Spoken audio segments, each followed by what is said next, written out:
बीती रात Paris Olympics में जैवलिन थ्रो का फाइनल मैच खेला गया, जहां पर नीरज चोपड़ा ने सिल्वर मेडल जीता। लेकिन सुर्खियों में बन गए पाकिस्तान के star javelin thrower Arshad Nadeem, जिन्होंने गोल्ड मेडल जीता। न केवल गोल्ड मेडल जीता बल्कि ओलंपिक का रिकॉर्ड भी बनाया उस मैसिव थ्रो के साथ। और अरशद नदीम की बात करें तो अरशद नदीम का सफर काफी ज्यादा कठिनाइयों से गुजरा है। एक वक्त अरशद नदीम के पास भाला खरीदने के पैसे नहीं हुआ करते थे। गांव वालों से चंदा जुटाकर अरशद नदीम अपने कॉम्पिटिशन्स खेलने जाते थे। तो किस तरीके से अरशद नदीम ने अपने सफर की शुरुआत की, इस वीडियो में हम आपको पूरा बताएंगे विस्तार से। लेकिन सबसे पहले आपको बता दें कि अरशद नदीम ने बीती रात 92.97 मीटर का थ्रो करते हुए गोल्ड मेडल अपने नाम कर लिया। न केवल ये गोल्ड था बल्कि ओलंपिक रिकॉर्ड भी था और पाकिस्तान के लिए पहला इंडिविजुअल गोल्ड मेडल था। तो एक तरीके से पाकिस्तान में रातों रात स्टार बन गए अरशद नदीम। अब अरशद नदीम, जिनका सभी को पता है कि किस तरीके से उन्होंने गोल्ड मेडल जीता पेरिस ओलंपिक्स में, लेकिन उनके पीछे किस तरीके की उन्होंने मेहनत की है, किस तरीके का संघर्ष किया है, ये भी जान लेना चाहिए।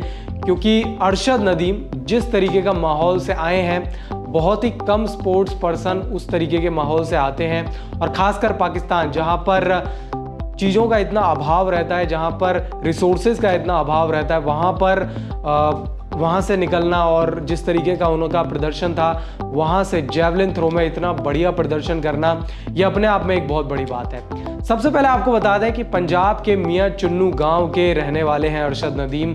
8 भाई बहनों में से तीसरे नंबर पर ये आते हैं। कई गेम्स में इन्होंने जैवलिन थ्रो से पहले कई गेम्स में इन्होंने अपना हाथ आजमाया था, जिसमें क्रिकेट है, इसके अलावा फुटबॉल, एथलेटिक्स, तमाम खेलों में इन्होंने अपना हाथ आजमाया था। जिसमें क्रिकेट में तो ये स्टेट लेवल तक भी गए थे, वहीं फुटबॉल भी इन्होंने खूब खेली है।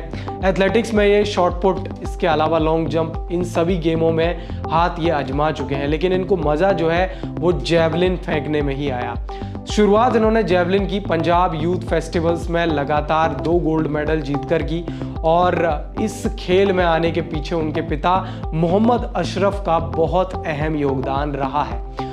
अरशद नदीम के परिवार की बात करें तो अरशद नदीम का परिवार काफ़ी ज़्यादा आर्थिक रूप से कमज़ोर था। ऐसे में जब वह जैवलिन थ्रो स्पर्धाओं में हिस्सा लेने या ट्रेनिंग के लिए जाते थे तो उनके पास पैसे नहीं हुआ करते थे। ऐसे में उनके गांव वाले मदद के लिए आगे आए। वो चंदा इकट्ठा करते और अरशद को किराए व खाने पीने के लिए मदद भी किया करते।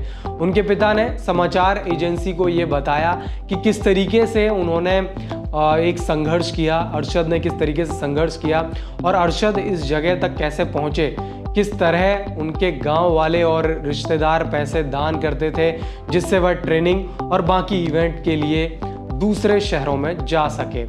अब आपको बता दें कि भाले के लिए उन्होंने काफ़ी ज़्यादा मेहनत की है और एक वक्त भाले के लिए वो जूझते हुए दिखाई दिए थे। 2015 की बात है, उन्होंने सार्वजनिक तौर पर कहा था कि मेरे पास भाला नहीं है और उसके बाद उनकी मदद भी की गई और पाकिस्तान क्रिकेट बोर्ड ने भी उनको भाला खरीदने के लिए मदद दी और वहाँ से उन्होंने पीछे मुड़कर कभी नहीं देखा। टोक्यो 2020 ओलंपिक्स में उन्होंने 5वां फिनिश किया।